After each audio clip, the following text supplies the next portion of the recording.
returned, first of all, before I left, to go on my little vacation, I suppose, the company was well funded. Everybody that had worked with us, whether an independent contractor or an employee, had always been paid on time. Nobody was ever paid late. It was only when I returned, and the day that I returned, it was the day after that was payroll day, that I returned to find that the company bank accounts had been pilfered and that there were insufficient funds to pay our debts for the first time ever. So I kind of walked right out into freedom, right into a nightmare that had to be resolved. And we've been working with everybody the best that we possibly can, trying to balance our clients first, then our independent contractors and employees second.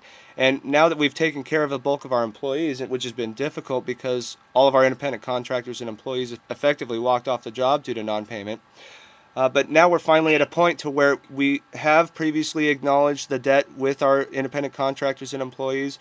We have acknowledged and promised that will be paid as soon as humanly possible.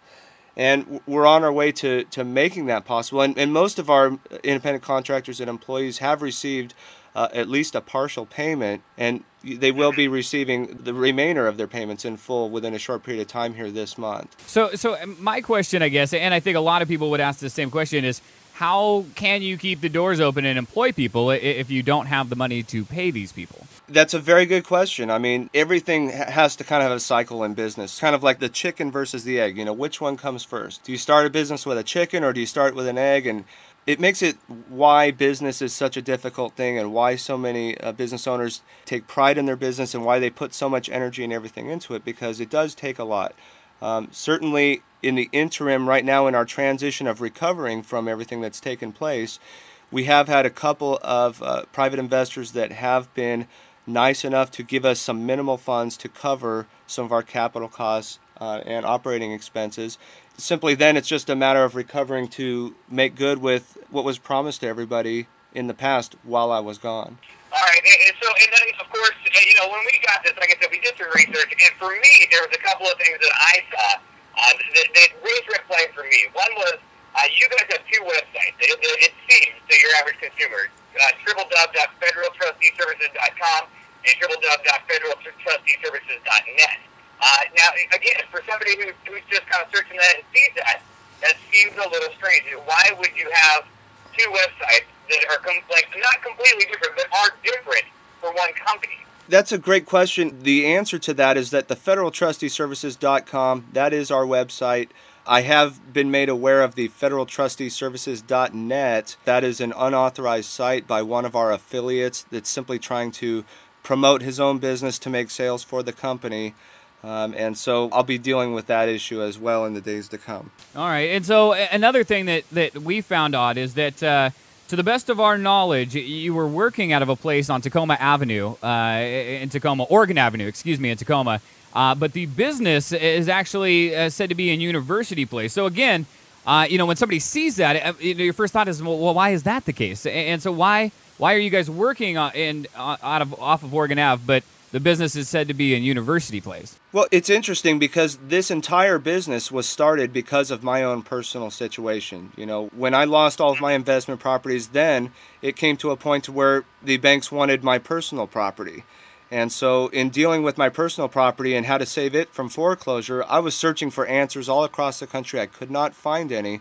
And by networking and diligently digging into the facts of the matter, I was finally able to save my own personal home, which suddenly then made sense to spread some of these news to other homeowners of how they can do the same thing. And so this business started from the basement of my house, literally. So the address in University Place is my home.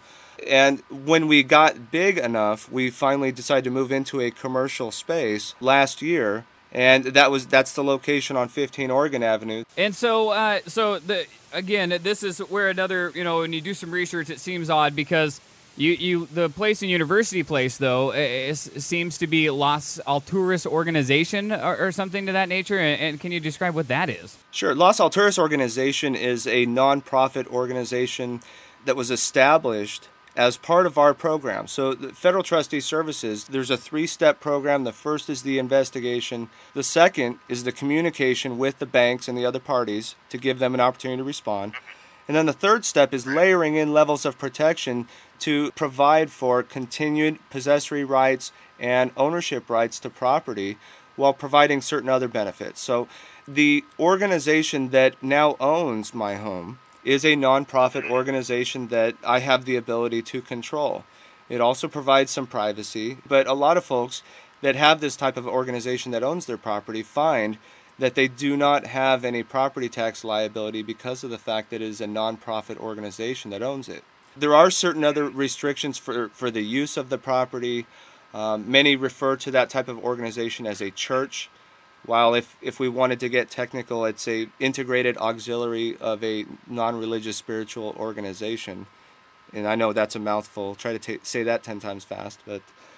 Now, is that in any way affiliated with SKH Outreach? Well, SKH Outreach is an organization that simply acts as a registered agent, or what we refer to as a scribe, for the organization.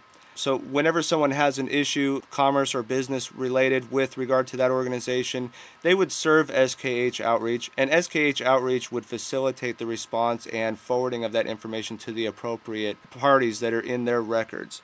And those are private records. So, I mean, you can see, though, as somebody, without knowing a lot of this information, somebody would look at some of this and go, well, this seems pretty convoluted. It seems pretty strange, though, right? I mean, you can see that and say, well, maybe that's why this would be a little bit eerie, right? Well, sure. I mean, at the same time, it also kind of provides a degree of confidence, because here's the situation. A lot of folks have found themselves on the other end of a lawsuit stemming from something as simple as the neighborhood kid Johnny, running down the street and trips on a rock in your driveway, breaks his leg, and then the parents come down shaking their fists saying, well, we're going to sue you for everything you've got.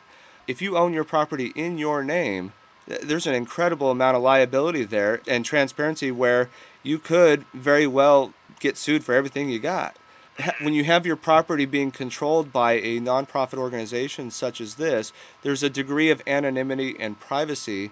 And if the same scenario were to take place, it would simply be a matter of who is the party and who do you ask. And if you go to the registered agent that's on file, SKH Outreach, and if you were to ask them who the party is that's responsible for Los Alturas organization, they're simply going to reply to you with, I'd be more than happy to provide that information as soon as you can prove to me that I would not be violating federal law. Because one of the other benefits of this type of organization, that it's protected against non-disclosure of the private information by federal law, by Title 26 of the United States Code. So if SKH Outreach were to reveal that information, they would be violating federal law. Interesting.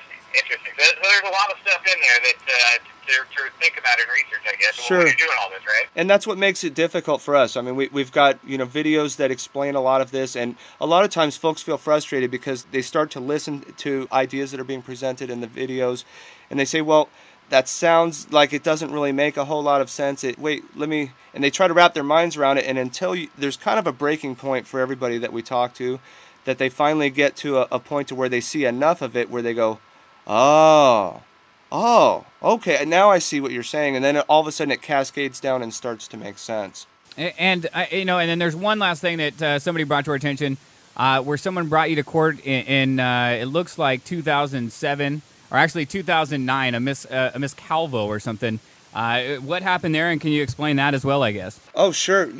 In 2007, I was investing in a number of pieces of real estate, like I mentioned, in 4 different states, Texas, Arizona, Nevada, and Washington.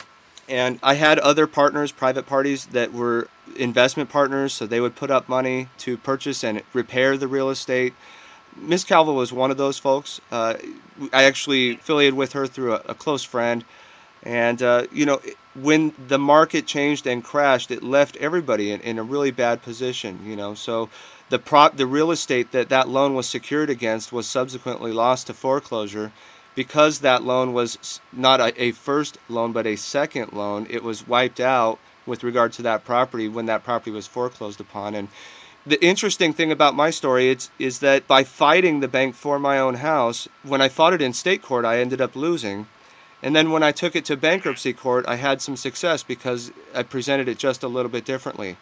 In that same bankruptcy case, a Chapter 7 bankruptcy, which discharges all your debt, I was fortunately able to discharge close to $1 million worth of unsecured debt that remained hanging over from all of my real estate investment activities over the years. And Ms. Calvo's $25,000 debt was included in with that almost $1 million debt. I believe it was $975,000 or something like that. But so, Ms. Calvo, however, felt that that she should have some future rights to being repaid that money because that was her savings, and so when she challenged it in court in order to get it set aside outside of the discharge so that it would not be discharged and that it would in fact be reaffirmed, I made a decision at one point that she's the mother of a friend of mine, and she's right. She deserves to have that debt reaffirmed, and I allowed her to get a default against me in that bankruptcy court simply by just not responding to it and just letting her get that default. And the truth is, at some point, she'll be repaid that debt, whereas a lot of the other debts that I had were fortunately, the slate was wiped clean as well.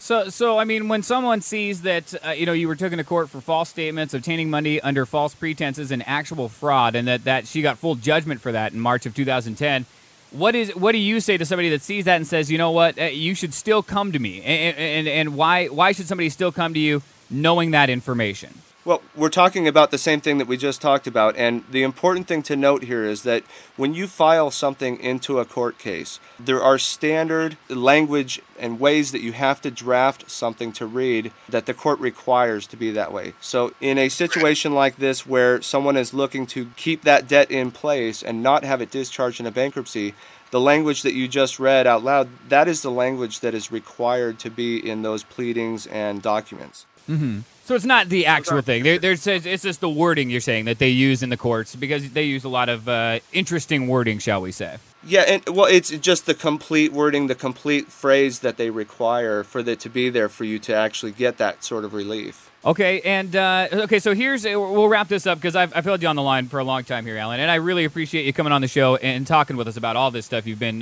more than gracious in doing so. My last question would be, how many people have walked away with owning their house free and clear when this thing was all said and done with federal trustee services? I don't have an exact number for you on that. I do have several examples of local homeowners here in Washington that are in the same position as myself, still enjoying and living in their property years after they've made their last mortgage payment. At the same time, we've got hundreds of other clients that are in various stages of approaching that level. I think I'd kind of remind you that getting a house free and clear is not a goal of our company. That simply would would provide for a bad intention. Really, our intention is to provide what actually happened, what can be documented, what is the evidence in the matter, and shine a little bit of sunshine on the facts here of what the homeowner's options are going forward. Because what a lot of homeowners are happy with or would be happy with, that all they're after is, most homeowners just want to be able to afford their home and continue to live in it. Most of our clients don't come to us saying, hey, I want my house free and clear and I want you to get it for me. And that's not something that we would really do anyways. The average client that we have is someone who has been living in their home for a long time. They've been responsible. All they want to do is continue to make payments on their property that they can afford. And when they've gone in good faith to the bank to get a loan modification, they subsequently get denied. And the reasons that we find that happens most often is because of the fact that the bank that they're talking to has absolutely no right to modify that loan because they don't own it. It's not theirs. So the bank kind of masquerades through this whole, well, let's try to get your application in, and we never received it. And the homeowner tells us all the time over and over again that, well, I sent it in 3 times already. I mailed it certified mail. And the bank just says, well, let's go ahead and have you resend it in again. And they just take these homeowners through these loops that wear them down and get them to the point to where they finally just give up and walk away from the property and give it to the bank. And so there are people in other situations where they're doing a short sale that doesn't benefit them at all. Other people are just getting up and walking away from their homes and just abandoning them, which is a travesty because it makes it worse for everybody else value-wise. It also creates a danger and a liability in the community. Well, Allan, I thank you for coming on the program this morning and talking with us about this. Again, we did this because we had some questions from listeners, and again, I thank you for at least addressing them and talking with us about your service. Yeah, absolutely. The pleasure was mine, Bobby. I'm a big fan of your show. You do a great job, and I really appreciate the opportunity to be on here and possibly an opportunity to do a follow-up, because this is a story that's not necessarily going to go away. We keep hearing more and more about it on the news. We hear that even Obama has been a victim of mortgage fraud on the public record.